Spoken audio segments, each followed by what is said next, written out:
હાજી પપ્પા, હું તમારો લડકવાયો દીકરો દેવ વાત કરી રહ્યો છું. નમસ્તે, પગે લાગો. હા પપ્પા, મારો નંબર નથી, મારા ભાઈબંધનો નંબર છે. મારો ફોન તો હું સ્વિચ ઓફ જ રાખું છું, મારે સ્ટડીમાં ડિસ્ટર્બ ના થાય ને એટલા માટે પપ્પા. મેં તમને અત્યારે એક સારા સમાચાર દેવા માટે કોલ કર્યો છે પપ્પા. હું તમને કહેવા માંગુ છું કે અમારી કોલેજમાંથી ખાલી માત્ર ને માત્ર 3 વિદ્યાર્થીઓને સિલેક્ટ કરવામાં આવ્યા છે. એક અમેરિકાની કંપની છે જે અમને નોકરી આપવા માંગે છે પપ્પા, જેમાં મારું નામ છે પપ્પા. ખૂબ ગર્વની વાત છે, આપણા ખાનદાનમાંથી કોઈ આ પરીક્ષા નહીં આપી હોય પપ્પા. જી જી જી પપ્પા, મમ્મીને પણ ખુશખબરી આપો. જી પપ્પા, તમારા આશીર્વાદથી બિલકુલ પગે લાગુ પપ્પા. તમારા આશીર્વાદથી જ થાય છે આ બધું જે થાય છે. આમાં છે ને પપ્પા, અમારે નોકરી લેવા માટે એક એક્ઝામ દેવાની છે જેનું નામ છે બેકલોગ.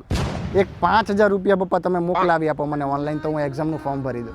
ના પપ્પા, કોઈને વાત ના કરતા પપ્પા. શેરીમાં તો કોઈ ના કહેતા, ઓલો બાજુવાળા કેતનને તો ખાસ ના કહેતા કે મારે બેકલોગ કેટીની એક્ઝામ આવી છે એમ. એને ખાસ નહીં કહેતા. જો મને એ બધાની નજર લાગી તો હું બિલકુલ આ પરીક્ષામાં પાસ નહીં થઈ શકું પપ્પા. હું લાગી જાઉં ને પછી જ આ વાત કરજો. જી જી જી પપ્પા, થેન્ક યુ સો મચ. અત્યારે